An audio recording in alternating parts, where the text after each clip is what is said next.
Entonces, hoy día vamos a complementar lo que es el manejo de dispositivos con lo que es la multiplexación por división de longitud de onda. ¿Ok? Entonces, ¿qué es esto? Ya habíamos visto la posibilidad de llevar varias fibras y por cada fibra iba a ir un canal, ¿no? Y decíamos que en el caso de la luz, nosotros podríamos trabajar con varias longitudes de ondas, no con una sola. Entonces, esta parte quisiéramos complementar lo que habíamos visto antes para verlo un poquito más en lo que sería el espectro, ¿no? Esencialmente la idea es combinar lo que serían varios espectros y manejarlo en el que es el dominio del tiempo, ¿ya? Ahora bien, esto nos va a implicar directamente con una norma de la OIT, la 692, para poder trabajar en lo que serían distintas longitudes de onda, ¿no? Estaríamos hablando de la luz infrarroja generalmente, hablando de longitud específicamente de 980 y 1550 nanómetros, ¿no? Y en esa banda de 1550 estaríamos entre como 1550 en lo que es la frecuencia central y de 1500 a 1650 aproximadamente estaríamos repartiendo los distintos rayos, ¿no?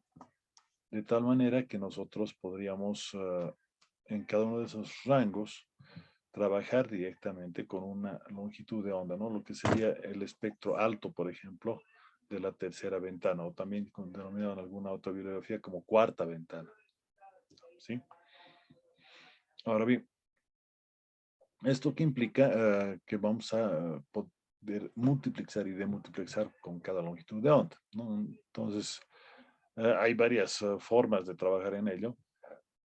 Aquí vamos a ver, por ejemplo, lo que sería una demultiplicación utilizando prisma, un pequeño prisma, esto es tranquilamente el tamaño de la cabeza de un alfiler, estas lentes. Y la idea es que utilizando el mismo principio de separación de colores que tendríamos en la luz blanca visible, hacerlo, pero en la longitud de onda requerida en el caso de nuestro espectro, ¿no? Recordemos que estamos transmitiendo en infrarrojo, ¿no? La otra opción es trabajar por difracción, ¿no? Es decir, que nosotros estaríamos defractando, trabajando con varios gradientes en lo que sería las longitudes de onda difractadas, y de tal manera que, bueno, tendríamos en un solo rayo incidente por difracción separado ya las distintas longitudes de onda, ¿no? De tal manera que tengamos un aspecto de refracción, ¿no? También hemos hablado acerca de lo que es esta amplificación de solo fibra, ¿no? En este caso estaríamos trabajando con lo que sería un amplificador doplado con Erbium, ¿no? De ahí su nombre, Erbium Doped Fiber Amplifier, ¿no? Amplificador dopado por Erbium de fibra óptica en este caso. Y podemos tener una ganancia de hasta 60 decibelios, ¿no? Entonces, generalmente estaríamos hablando de un bombeo de a 280 nanómetros en lo que sería un acoplador de WM, ¿no? Esto para tener mayor potencia óptica en este caso, ¿no? Obviamente hay distintas variedades de WDM, ¿no? Por ejemplo, lo que sería la CWM, que es en inglés Coarse WDM, ¿no? Que estaríamos hablando de estrecho, entre comillas, donde vamos a tener 4, 8, hasta 24 longitudes de onda distintas, ¿no? Y por cada longitud nosotros podríamos tener pues distintas velocidades, si ustedes gustan, ¿no? Y distintos abonados, obviamente. Entonces, no solamente podemos separar por abonados, sino también incluso por el tipo de tráfico que va a manejar, ¿no? Desde lo que sería Gigabit Ethernet hasta ATM, ¿no? Pasando por lo que serían incluso SDH, PDH en lo que se refiere a las velocidades, no a lo que sería la tecnología como tal. De poder se podría, ¿no? Pero ya nadie maneja eso desde los años 90. Y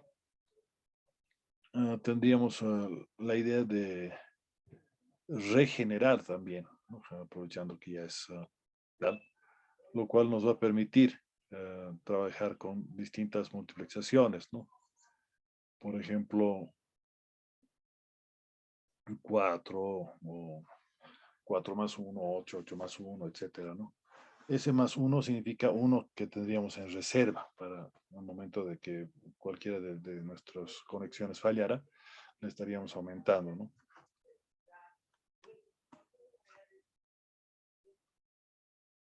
Por otro lado, tendríamos lo que sería la longitud de onda densa, ¿no? Ahí estaríamos hablando de un espectro con mayor cantidad de, entre comillas, colores en lo que es la fibra, ¿no? ¿No? Entonces, por eso le llamamos también fibra coloreada, ¿no? La idea es muy similar a la que hemos visto antes, ¿no? Vamos a trabajar por cada canal un tubo láser y esto se va a atravesar por lo que sería un multiplexador óptico, ¿no? Tenemos drops ópticos también, ¿no? Que lo que permite es meter y sacar fibra, o canales en la fibra, más bien, perdón. Y en el otro extremo tendríamos el proceso inverso, ¿no? De tal manera que tendríamos la cantidad de canales que estamos transmitiendo, recibiéndolos, ¿no? En rojo estaríamos transmitores y en azul los receptores ópticos, ¿no? Como pueden observar, por ejemplo, ahí tendríamos en la parte de abajo lo que sería el coarse WDM, ¿no? Es decir, de banda estrecha, y dense WDM, que sería el valor de onda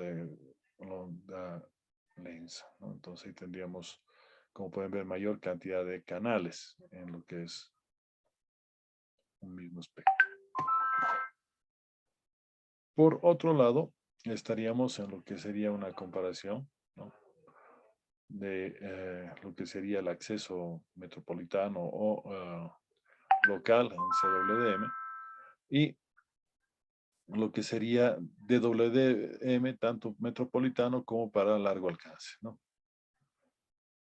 La amplificación óptica, por ejemplo, en longitud de onda densa está manejada por Ervio,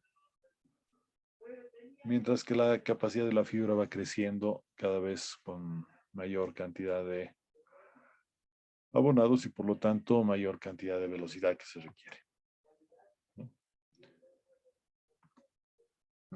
El espectro utilizado también crece, etcétera, ¿no? Los drop ópticos, bueno, en realidad van a ser lo mismo que los drops tradicionales, la diferencia es que vamos a trabajar con luz, ¿no? Es decir, vamos a tener eh, tanto a la bajada como a la subida conexiones intermedias que nos van a permitir recibir o enviar, ¿no? Ahí, por ejemplo, tendríamos lo que es la parte óptica, eh, distintos canales, ¿no? Entonces, el multiplexador óptico nos va a permitir ese aspecto, ¿no? Por otro lado, tendríamos lo que es algunos componentes para poderlos ver. Bueno, obviamente los puentes de luz estaríamos hablando generalmente con láser cuando hablamos de telecom. Y bueno, estaríamos trabajando con LEDs cuando estamos hablando de redes de óptica. Obviamente no son los LEDs que compramos para laboratorios, son LEDs infrarrojos de alto alcance, ¿no? Aquí tenemos, por ejemplo, un acoplador sobre panel. Aquí tenemos el panel de conexiones ópticas. Por otro lado tendríamos los amplificadores y moduladores, ¿no? que nos van a permitir hacer lo que estábamos comentando hace un momento, ¿no? Por otro lado, tendríamos conmutadores y detectores láseres que nos van a permitir cambiar, por ejemplo, el camino entre dos componentes, ¿no? Este cursor, por ejemplo, va a separar tres salidas distintas al conmutador, ¿no? Este, por ejemplo, es un filtro óptico, ¿no? Trabajado completamente en lo que sería manejo de luz.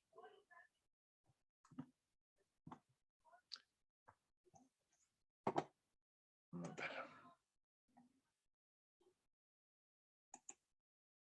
Menciono que obtenía un ejercicio.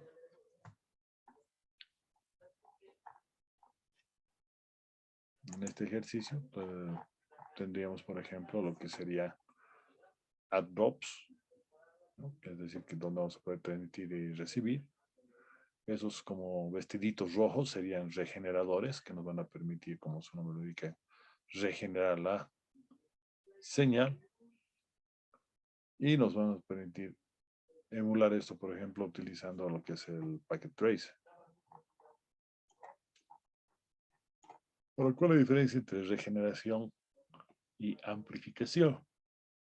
Lo que sería regeneración. Fíjense, tendríamos la señal degradada y recuperamos la señal tal cual era originalmente, ¿no? Mientras que en la amplificación, así como está entre ceros y unos, se tiene directamente así, ¿no? Entonces, obviamente, ¿qué es mejor? ¿Regenerar o amplificar? Obviamente, regenerar, ¿no? Obviamente también es más caro, ¿no? Regenerar que amplificar. Ok, bueno, eso más o menos sería nuestro repasito de la última parte, ¿no? Que se me ha solicitado para el examen. No sé si hay alguna pregunta, por favor, hágamela llegar.